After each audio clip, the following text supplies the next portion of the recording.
discrete signals. So therefore ನಾವು ಇಲ್ಲಿ ನೋಡೋದೆ 2 types of elementary discrete signals ನೋಡ್ತೀವಿ. ಫಸ್ಟ್ ಒನ್ ಯಾವುದು ಯೂನಿಟ್ ಸ್ಟೆಪ್ ಸೀಕ್ವೆನ್ಸ್, ಇಲ್ಲಿ ಸಿಗ್ನಲ್ ಅನ್ನಲ್ಲ ಸೀಕ್ವೆನ್ಸ್ ಅಂತೀವಿ. ಸೆಕೆಂಡ್ ಒನ್ ಯಾವುದು ಯೂನಿಟ್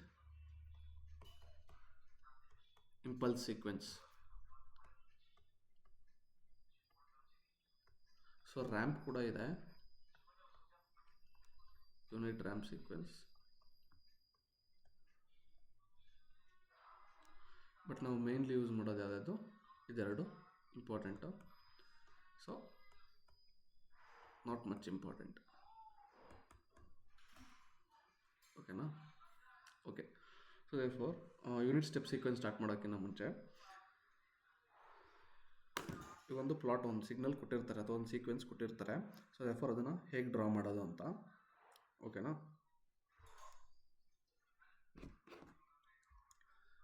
ಒಂದು ಸೀಕ್ವೆನ್ಸ್ ಕೊಟ್ಟಿರ್ತಾರೆ ಅಂತ ತಿಳ್ಕೊಳ್ಳೋಣ, ಅಥವಾ ಒಂದು ಸಿಗ್ನಲ್ ಕೊಟ್ಟಿದ್ದಾರೆ ನಮಗೆ. ಸೊ ದೇರ್ಫೋರ್ ನಮಗೆ ಗೊತ್ತಿರೋಂಗೇನು, ಈ ಡಿಸ್ಕ್ರೀಟ್ ಫಂಕ್ಷನ್ ಅನ್ನೋದು ಬರೀ ಇಂಟೀಜರ್ಸಲ್ಲಿರುತ್ತೆ. ಅಂದರೆ 0, 1, 2, 3, 4 ಸೊ ಆನ್.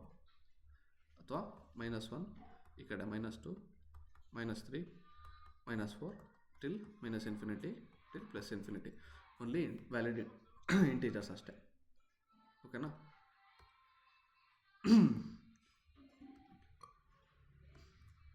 ಸೊ ಇವಾಗ ವ್ಯಾಲ್ಯೂಸ್ ನೋಡೋಕೆ ಹೋದರೆ, ಸೊ ದೇರ್ಫೋರ್ ಸಿಗ್ನಲ್ ನೋಡೋಕೆ ಹೋದರೆ, ಫಾರ್ ಎಕ್ಸಾಂಪಲ್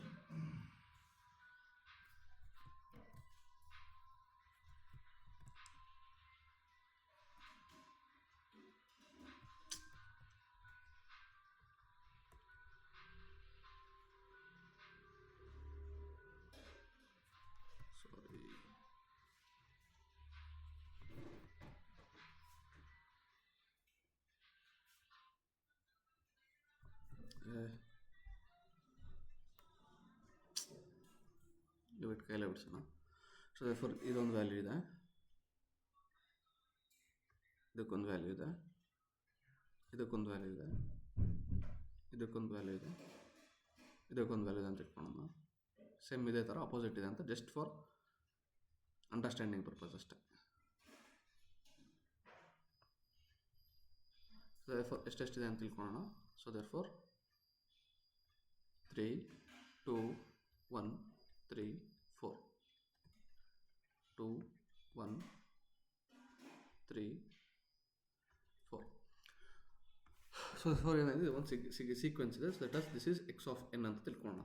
ಸೊ ದೇರ್ಫೋರ್ ಈಗನ್ನ ಹೇಗೆ ಸೀಕ್ವೆನ್ಸ್ ಆಗಿ ಬರೆಯೋದು, ಸೊ ದೇರ್ಫೋರ್ ಹೇಗೆ ರೆಪ್ರೆಸೆಂಟ್ ಮಾಡೋದು ಅಂತಂದರೆ, ನಮಗೆ ಗೊತ್ತಿರೋಂಗೆ y0 ಇನ್ಫಿನಿಟಿಯಿಂದ ಬರ್ತಿದೆ. ಸೊ ದೇರ್ಫೋರ್ -4 ಲೊಕೇಶನಲ್ಲಿ ಏನಿದೆ. ಸೊ ದೇರ್ಫೋರ್ 4 ಇದೆ, 3 ಇದೆ, 1, 2, 3, 2, 1, 3, 4 ಸೊ ಆನ್ ಆಯಿತು. ಸೊ ದೇರ್ಫೋರ್ ಈಗ 0 ಲೊಕೇಶನ್ ಏನಿದೆಯಲ್ಲ, ಅದನ್ನು 0 ಲೊಕೇಶನ್ ಇಂಡಿಕೇಟ್ ಮಾಡೋಕ್ಕೆ ನಾವೇನು ಮಾಡ್ತೀವಿ, ಒಂದು ಆ್ಯರೋ ಹಾಕ್ತೀವಿ. ಸೊ ದೇರ್ಫೋರ್ ಈ ಥರ ರೆಪ್ರೆಸೆಂಟ್ ಮಾಡೋದು ಇದನ್ನು. ಓಕೆನಾ? ಅಥವಾ ಈ 0 ಇದೆ ಅಂತಂದರೆ ಲೊಕೇಶನ್ 0 ಅಂತ. ಓಕೆನಾ? ಸೊ ದೇರ್ಫೋರ್ ನಾವು ಫಸ್ಟ್ ಒನ್ ನೋಡೋದಾದರೆ, ಫಸ್ಟ್ ಒನ್ ಏನಿದೆ, first one unit step sequence ಇದೆ. ಸೊ ಬೆಟರ್ ಏನಂತಂದರೆ, ಕಂಟಿನ್ಯೂಸ್ ಟೈಮ್ ಸಿಗ್ನಲ್ನ ಯೂನಿಟ್ ಸ್ಟೆಪ್ ಸಿಗ್ನಲ್ ಇದೆಯಲ್ಲ, ಸೊ ದೇರ್ಫೋರ್ ಅದನ್ನು ರೀಕಾಲ್ ಮಾಡ್ಕೊಂಡು ಹೋಗಿ. ಸೊ ದೇರ್ಫೋರ್ ಹೆಲ್ಪ್ಫುಲ್ ಆಗುತ್ತೆ. ಸೊ ದೇರ್ಫೋರ್ ರೆಪ್ರೆಸೆಂಟೇಷನ್ ಏನಿದೆ, so therefore u of n, u of t ಜಾಗದಲ್ಲಿ ಏನಿದೆ ಯು ಆಫ್ ಎನ್ ಇದೆ, ವಿಚ್ ಇಸ್ ಈಕ್ವಲ್ ಟು, ಅಲ್ಲೂ 1 ಇತ್ತು. ಸೊ ದೇರ್ಫೋರ್ ಇಲ್ಲೂ ಕೂಡ 1 0ನೇ ಇರುತ್ತೆ. ಯಾವಾಗ ಅಲ್ಲಿ t greater than or equal to 0ದಲ್ಲಿ 1 ಬರ್ತಿತ್ತು. ಸೊ ಹಾಗೆ ರೀತಿ n greater than or equal to 0, n sequence. So therefore ಅಲ್ಲಿ n ವೇರಿಯೇಬಲ್ ಏನು, n is a variable.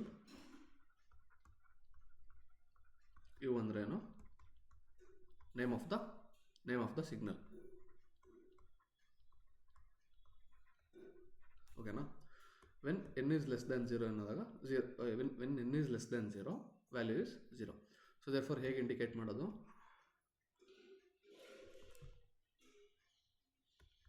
So ಅಲ್ಲೇನು ಮಾಡ್ತಿದ್ವಿ, 0 ಆದಮೇಲೆ ಸೊ ದೇರ್ಫೋರ್ ಒಂದು ಸ್ಟ್ರೈಟ್ ಲೈನ್ ಹೋಗ್ತಿತ್ತು ಈ ಥರ ಅಲ್ವಾ, ಒಂದು ಕಾನ್ಸ್ಟೆಂಟ್ ಆಗಿರೋ ಅದರ ಆ್ಯಮ್ ಹೋಗ್ತಿತ್ತು. ಬಟ್ ಇಲ್ಲೇನಾಗುತ್ತೆ ಅಂತಂದರೆ, ಬೇರೆ ಕಡೆ ಎಲ್ಲ ಏನಿರುತ್ತೆ 0 ಇರುತ್ತೆ, ಬೇರೆ ಕಡೆ ವ್ಯಾಲ್ಯೂಸ್ ಎಲ್ಲ ಏನಿರುತ್ತೆ 0, ಬಿಕಾಸ್ ಲೆಸ್ ದೆನ್ 0 ಏನಿರುತ್ತೆ. ಸೊ ಸೊ ಇದೇನು ಅನ್ಕೊಳ್ಳೋಣ, ಇದೇನು ಅಂತ ತಿಳ್ಕೊಳ್ಳೋಣ, ಟಿಲ್ ಇನ್ಫಿನಿಟಿ ಅಂತ ಇದೆ ಅಂತ ತಿಳ್ಕೊಳ್ಳೋಣ. ಸೊ ದೇರ್ಫೋರ್ ಇದರ ವ್ಯಾಲ್ಯೂ ಎಷ್ಟಿದೆ, ಸೇಮ್ 1 ಇದೆ. ಸೊ ಸ್ಟ್ರೈಟ್ ಲೈನ್ ಇದು. ಸೊ 1 ಇದೆ.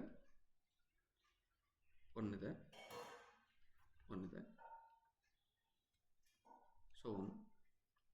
ಸೊ ಇದೇ ಥರ ಕಂಟಿನ್ಯೂ ಆಗ್ತಾ ಹೋಗುತ್ತೆ. ಎಷ್ಟಿದ್ರ ವ್ಯಾಲ್ಯೂ 1 1 1 1 1 1. ಅಂದರೆ ಏನು ಹೇಳ್ತಿದೆ ಅಂತಂದರೆ ಯಾವಾಗ ಎನ್ ವ್ಯಾಲ್ಯೂನು ಪಾಸಿಟಿವ್ ಕೊಡ್ತೀವೋ, ಅಂದರೆ ಎನ್ ಗ್ರೇಟರ್ ದ್ಯಾನ್ 0 ಕೊಡ್ತೀವೋ ಅವಾಗ ಏನಾಗ್ತಿದೆ, ಈ ಎಕ್ಸ್ ಆಫ್ ಎನ್ ಅಂದರೆ ಯು ಆಫ್ ಎನ್ ಏನಾಗ್ತಿದೆ 1ಗೆ ಈಕ್ವಲ್ ಆಗ್ತಿದೆ. ಎನ್ನಿಗೆ ಕೆಳಗಿದ್ದಾಗ ಏನಾಗ್ತಿದೆ 0ಗೆ ಈಕ್ವಲ್ ಆಗ್ತಿದೆ.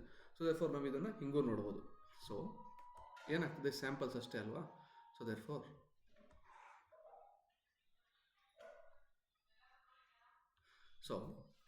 ಈಗ unit step u of t ನೋಡೋದಾದರೆ ಹೇಗಿರ್ತಿತ್ತು. ಸೊ ದೇರ್ಫೋರ್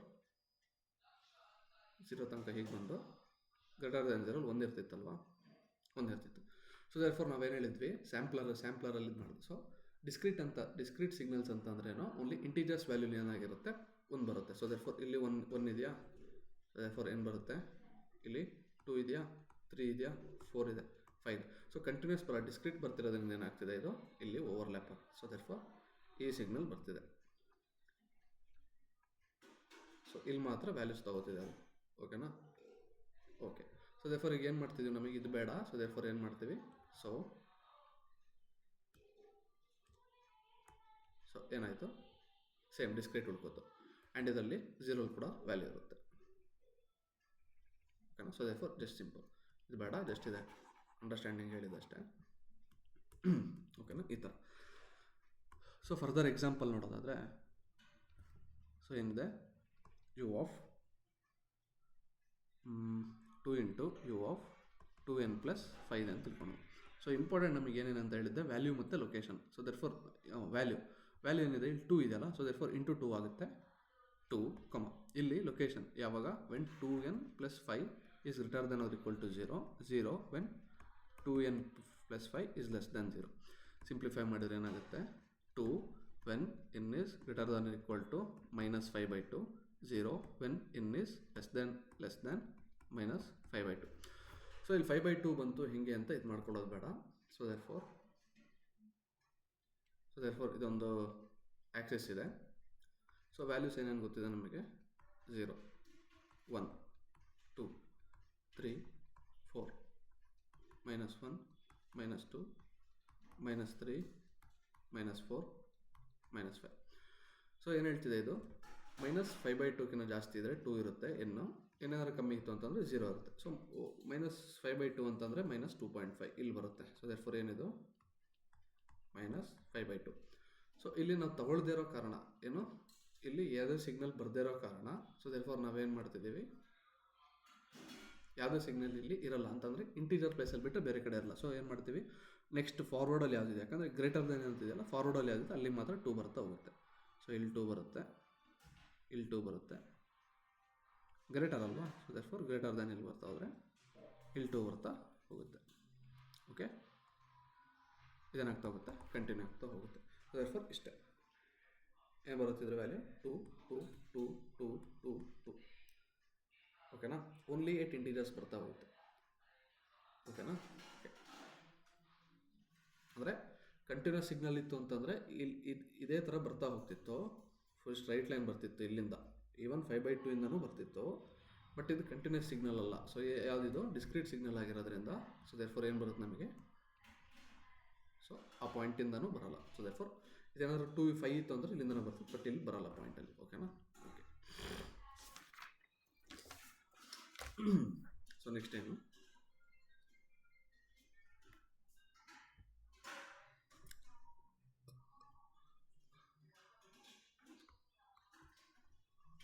ಸೆಕೆಂಡ್ ಒನ್ ಯಾವುದು, unit impulse sequence.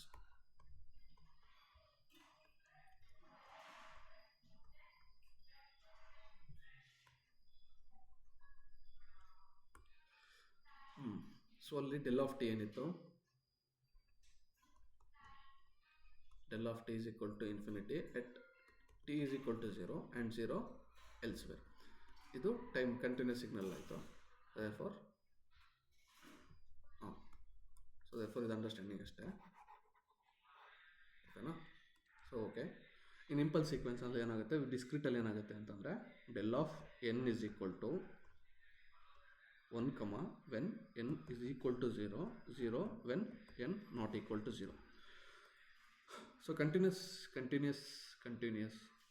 Time signal ಏನಾಗ್ತಿತ್ತು, ವ್ಯಾಲ್ಯೂ ಇನ್ಫಿನಿಟಿ ಇರ್ತಿತ್ತು. ಓಕೆನಾ, ವ್ಯಾಲ್ಯೂ ಏನಿರ್ತಿತ್ತು, ಇನ್ಫಿನಿಟಿ ಇರ್ತಿತ್ತು ಈ ಡೆಲ್ ಆಫ್ ಟಿಯಲ್ಲಿ. ಸೊ ದೇರ್ಫೋರ್ ಇಲ್ಲಿ ಏರಿಯಾ ಬರಲ್ಲ. ಏರಿಯಾ ಏನಕ್ಕೆ ಅಂತಂದರೆ ಜಸ್ಟ್ ಬಿಫೋರ್ ಜಸ್ಟ್ ಆಫ್ಟರ್ ಯಾವುದೂ ಇರಲ್ಲ. ಇಲ್ಲಿ ಎಟ್ ಪರ್ಟಿಕ್ಯುಲರ್ ನಂಬರಲ್ಲಿ ಇರುತ್ತೆ ಅಂತಂದರೆ ಎನ್ ಇಸ್ ಈಕ್ವಲ್ ಟು 1 ಇರುತ್ತಿಲ್ಲ, 2 ಇರುತ್ತೆ, 1.1, 1.2 ಜಸ್ಟ್ ಬಿಫೋರ್ದೆಲ್ಲ ಇರಲ್ಲ. ಸೊ ದೇರ್ಫೋರ್ ಇಲ್ಲಿ ಏರಿಯಾ ಕಾನ್ಸೆಪ್ಟ್ ಬರಲ್ಲ.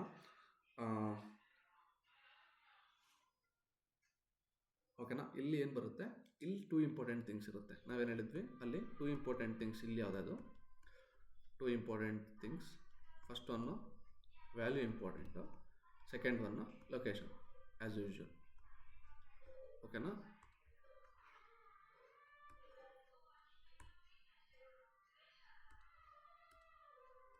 ಓಕೆನಾ, ಓಕೆ.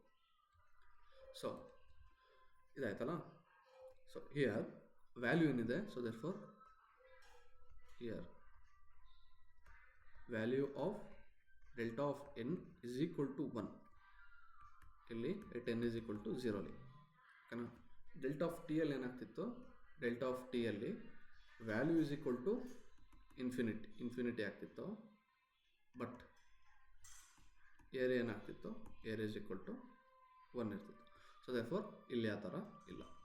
ಓಕೆನಾ, ಇಲ್ಲೇನಾಗಿದೆ ವ್ಯಾಲ್ಯೂ ಮಾತ್ರ. ಸೊ ದೇರ್ಫೋರ್ ನಮಗೆ ಇಂಪಾರ್ಟೆಂಟ್ ಯಾವುದು, ವ್ಯಾಲ್ಯೂ ಮತ್ತು location. So value is equal to 1 ಇರುತ್ತೆ ಯಾವಾಗ. ಸೊ ರೆಪ್ರೆಸೆಂಟ್ ಹೇಗೆ ಮಾಡ್ತೀವಿ ಅಂತಂದರೆ, ಸೊ ದೇರ್ಫೋರ್ ಆಕ್ಸಿಸ್ ಇರುತ್ತೆ 0, 1, 2, 3 ಇರುತ್ತೆ, -1, -2. ಸೊ ದೇರ್ಫೋರ್ 0 ಏನಿದೆ ಇದರ ವ್ಯಾಲ್ಯೂ 1 ಇದೆ. ಸೊ ದೇರ್ಫೋರ್ ಇಷ್ಟೇ. ಓಕೆನಾ, ವ್ಯಾಲ್ಯೂ ಆಲ್ವೇಸ್ ಏನಿರುತ್ತೆ, value is equal to 1 always until and unless ಇಲ್ಲಿ ಯಾವ್ದಾದ್ರು ಒಂದು ಕೋಫಿಷಿಯೆಂಟ್ ಇರೋ ತನಕ ವ್ಯಾಲ್ಯೂ ಏನಾಗುತ್ತೆ, 1 ಇರುತ್ತೆ. ಓಕೆನಾ. ಸೊ ದೇರ್ಫೋರ್ ಎಕ್ಸಾಂಪಲ್ಸ್ ನೋಡಿದ್ರೆ 4 into del of 3n. So ಇದ್ರ 4 ಇಂಟು ವ್ಯಾಲ್ಯೂ ಏನು ಹೇಳಿದ್ದೆ, ವ್ಯಾಲ್ಯೂ 1 ಇರುತ್ತೆ ಯಾವಾಗಲೂ. But location 3n is equal to 0, 0 when 3n not equal to 0. So n is equal to location ಏನೇ ಬರ್ತಿದೆ. ಸೊ ದೇರ್ಫೋರ್ ಒಳಗೆ ಮಲ್ಟಿಪ್ಲೈ ಮಾಡಿದರೆ 4 when n is equal to 0, 0 when n not equal to 0. So represent ಹೆಂಗೆ ಮಾಡ್ತೇವೆ. So therefore 4 ಅಲ್ಲಿ value ಎಷ್ಟು ಬರ್ತಿದೆ, 0 ಅಲ್ಲಿ ವ್ಯಾಲ್ಯೂ ಎಷ್ಟು ಬರ್ತಿದೆ, 4 ಬರ್ತಿದೆ. ಸಿಂಪಲ್. ಓಕೆನಾ.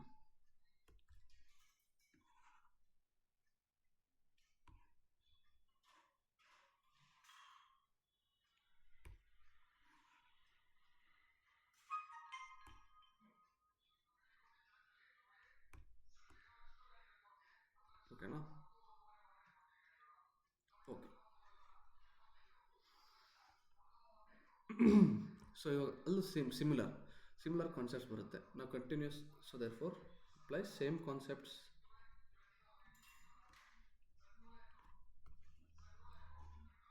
ಸೇಮ್ ಅಥವಾ ಕಂಟಿನ್ಯೂಸ್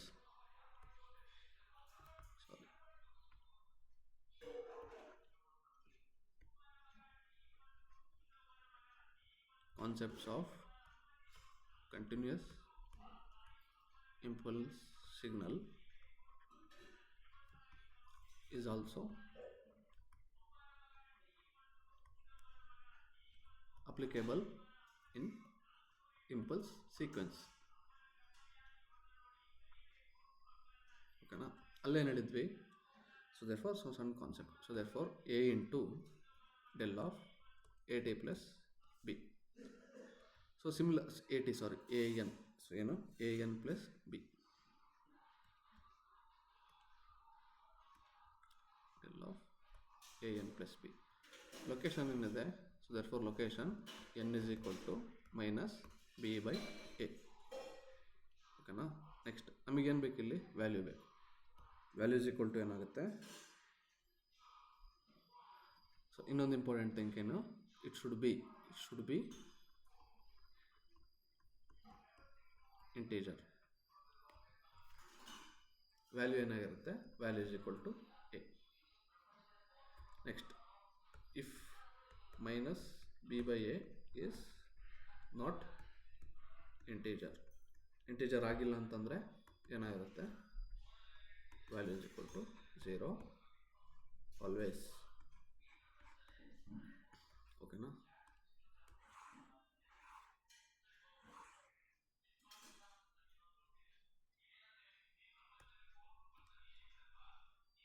ಓಕೆ.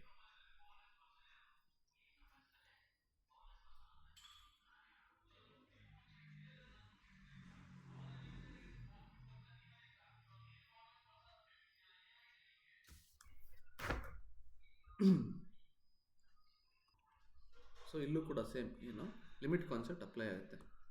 ಲಿಮಿಟ್ ಅಲ್ಲೇನು ಹೇಳಿದ್ವಿ, ಸೊ ದೇರ್ಫೋರ್ ಒಂದು ಸಿ ಟು ಡಿ ಇದೆ. ಸೊ ದೇರ್ಫೋರ್ ಇದು ಇಲ್ಲೇ ನೋಡೋದಾದರೆ ಫಾರ್ ಎಕ್ಸಾಂಪಲ್ ಸಮೇಷನ್ ಇದೆ ಒಂದು ಸಿ ಇಂದ ಡಿ ತನಕ ಏನಿದೆ del of a n plus b ಇದೆ ಅಂತ ತಿಳ್ಕೊಳ್ಳೋದು. If n is equal to minus b by a is not in the ಲಿಮಿಟಲ್ಲಿ ಇಲ್ಲ ಅಂತಂದರೆ ಏನಾಗುತ್ತೆ, same value is equal to ಏನಾಗುತ್ತೆ, ವ್ಯಾಲ್ಯೂ ಈಸ್ ಈಕ್ವಲ್ ಟು 0. ಅಲ್ಲೇನಾಗ್ತಿತ್ತು, ಅಲ್ಲಿ ಏರಿಯಾ ಈಸ್ ಈಕ್ವಲ್ ಟು 0 ಆಗ್ತಿತ್ತು. ಸೊ ದೇರ್ಫೋರ್ ಇಲ್ಲಿ ಏನಾಗುತ್ತೆ, ಇಲ್ಲಿ ವ್ಯಾಲ್ಯೂ ಈಸ್ ಈಕ್ವಲ್ ಟು 0 ಆಗುತ್ತೆ. ಸೊ ದೇರ್ಫೋರ್ ದಟ್ಸ್ ಇಟ್, ಅದೇ ಥರ. ಓಕೆನಾ? ಓಕೆ. ಸೊ ದೇರ್ಫೋರ್ ಕ್ವಶನ್ಸ್ ನೋಡೋದಾದ್ರೆ ಎಕ್ಸಾಂಪಲ್, ಜಸ್ಟ್ ಎನ್ ಎಕ್ಸಾಂಪಲ್ ನೋಡೋದಾದರೆ, so therefore del is equal to del n is equal to 3 to 5 summation 5 into del of n minus 6. Question ಏನಿದೆ, summation n is equal to 3 to 5 into del of n minus 6. So location ಏನಿದೆ, so therefore location n is equal to 6 integer. So therefore ಏನು, it is an integer. But ಲೊಕೇಶನಲ್ಲಿ ಇದೆಯಾ, not in ಲಿಮಿಟಲ್ಲಿ ಇಲ್ಲ. So value is equal to 0. ಓಕೆನಾ? Okay. Next question ಏನಿದೆ, summation 0 to 8 4 into del of n minus 3. So location ಏನಿದೆ, location that is n is equal to 3. ಇಂಟೀಜರಾ? ಹೌದು, integer. So location ಇದೆ. ಸೊ ದೇರ್ಫೋರ್ ಏನು ಮಾಡ್ತೀಯಾ, ಸೊ ವ್ಯಾಲ್ಯೂ ಏನಾಗಿರುತ್ತೆ ಇದ್ರದ್ದು, so therefore summation 0 to 8. So 4 into 1 constant ಆಗಿರೋದ್ರಿಂದ ಆನ್ಸರ್ ಏನಾಗುತ್ತೆ, 4 ಆಗುತ್ತೆ. That's it. ಓಕೆನಾ? So therefore these are the simple example. Next ಒಂದು ಕಾನ್ಸೆಪ್ಟ್ ಇದೆ ಈ ಇಂಪಲ್ಸ್ ಫಂಕ್ಷನ್ ಮೇಲೆ. ಕಾನ್ಸೆಪ್ಟ್ ಏನಂತಂದರೆ, ಅಲ್ಲಿ ನೋಡಿದ್ವಲ್ಲ, ಏನು ನೋಡಿದ್ವಿ, ಇಂಟಿಗ್ರೇಷನ್ ಆಫ್ ಮೈನಸ್ ಇನ್ಫಿನಿಟಿಯಿಂದ ಇನ್ಫಿನಿಟಿ ಇದೆ. So therefore x of t del of t minus 2 ಇದೆ ಅಂತಂದರೆ ಡಿ ಟಿ ಇತ್ತು. ಸೊ ದೇರ್ಫೋರ್ ಇದು ವ್ಯಾಲ್ಯೂ ಏನಾಗ್ತಿರೋದು, so therefore x of 2 integration of minus infinity to plus infinity del of t minus 2 d t. ಇದ್ರ value ಆಗ್ತಿತ್ತು, ಇದ್ರದ್ದು 1 ಆಗ್ತಿತ್ತಲ್ವ. So ಅದೇ ರೀತಿ ಇಲ್ಲೇನಾಗುತ್ತೆ, ಏರಿಯಾ 1 ಆಗ್ತಿತ್ತಲ್ಲ. ಸೊ ದೇರ್ಫೋರ್ ಇಲ್ಲೇನಾಗುತ್ತೆ ಅಂತಂದರೆ similar to that. So therefore ಇಲ್ಲಿ ಇಂಟಿಗ್ರೇಷನ್ ಸಮೇಷನ್ ಏನು ಬರಲ್ಲ. So therefore x of N into del of n minus 2 ಇದೆ ಅಂತ ತಿಳ್ಕೊಳ್ಳೋಣ. ಲೊಕೇಶನ್ ಏನಿದೆ, location n is equal to 2. So therefore ಏನು ಮಾಡ್ತೀಯಾ, n is equal to 2 ಇಲ್ಲ ಆಗ್ತೀಯಾ, ಏನು ಬರುತ್ತೆ. So therefore x of 2 into del of n minus 2. ಇದರ ವ್ಯಾಲ್ಯೂ ಏನಿದೆ, ಇದರ ವ್ಯಾಲ್ಯೂ 1 ಆಗುತ್ತೆ. So therefore dissimilar to x of 2. ಓಕೆನಾ? ಸೊ ದೇರ್ಫೋರ್ ಇದ್ರ ಮೇಲೆ ಒಂದು ಕ್ವಶನ್ ಮಾಡೋದಾದರೆ, summation n is equal to minus infinity to plus infinity 4 into n cube del of 3n minus 6. So location is first and foremost important thing. Location n is equal to 2. Integer ಹೌದು, integer ಮಾತ್ರ miss ಮಾಡಬಾರ್ದು. Integer ಹೌದು, integer. So therefore ಏನು ಮಾಡಬೇಕು, ಅಲ್ಲಿ ಪುಟ್ ಮಾಡಬೇಕು. So therefore summation n is equal to minus infinity to infinity 4 into 2 of cube del of 3n minus 6. So 2 ಬಂದೇ ಬರುತ್ತಲ್ಲ ಲೊಕೇಶನಲ್ಲಿ. ಸೊ ದೇರ್ಫೋರ್ ಈ ಲಿಮಿಟಲ್ಲಿ 2 ಬಂದೇ ಬರುತ್ತಲ್ಲ ಮೈನಸ್ ಇನ್ಫಿನಿಟಿಂದ. ಸೊ ದೇರ್ಫೋರ್ ಏನಾಗುತ್ತೆ, 4 into 2 cube into summation minus infinity to plus infinity del of 3n minus 6. So therefore ಇದರ value ಏನಾಗುತ್ತೆ, value 1 ಆಗುತ್ತೆ. So therefore 4 into 8 which is equal to 32. Simple ಇಷ್ಟು.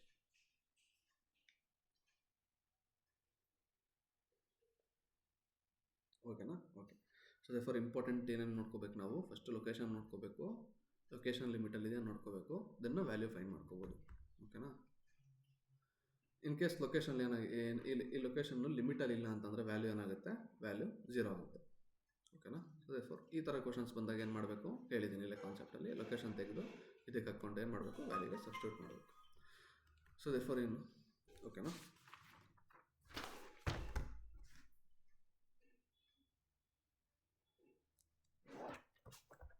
ಸೊ ನೆಕ್ಸ್ಟ್ ಏನಿದೆ,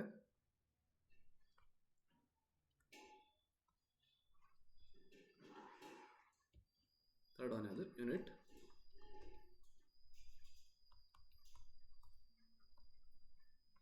RAM sequence.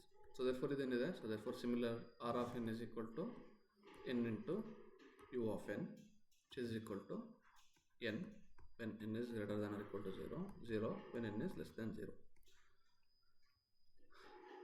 So similarly ಅದು ಹೇಗೆ, so therefore ಒಂದು ಪಾಯಿಂಟಿಗೆ ಬಂದು ಅಲ್ಲಿಂದ ಈ ಥರ ಬರ್ತಿತ್ತು, ವಿತ್ ಸ್ಲೋಪ್ ಬರ್ತಿತ್ತು, ಇಲ್ಲೇನಾಗುತ್ತೆ ಇಂಟೀಜರ್ಸಲ್ಲಿ ಮಾತ್ರ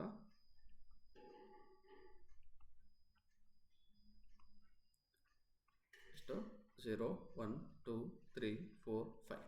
ಓಕೆನಾ? ಸೊ therefore ಈ ಥರ ಬರ್ತಾ ಹೋಗುತ್ತೆ ಅಷ್ಟೇ. ಸೊ ಮುಂಚೆನೇ ಹೇಳ್ದಂಗೆ ಇದ್ರ ಮೇಲೆ ಅಷ್ಟೇನು ಕಾನ್ಸೆಪ್ಟ್ಸ್, ಈ ಕಾನ್ಸೆಪ್ಟ್ ಮೇಲೆ ಅಷ್ಟೇನು ಪ್ರಾಬ್ಲಮ್ಸ್ ಬರೋಲ್ಲ. ಸೊ therefore ಇದು ನಮಗೆ ಅಷ್ಟು ಇಂಪಾರ್ಟೆಂಟು ಅಲ್ಲ. ಸೊ therefore ಇದನ್ನ ಇಲ್ಲಿ ನಿಲ್ಸೋಣ.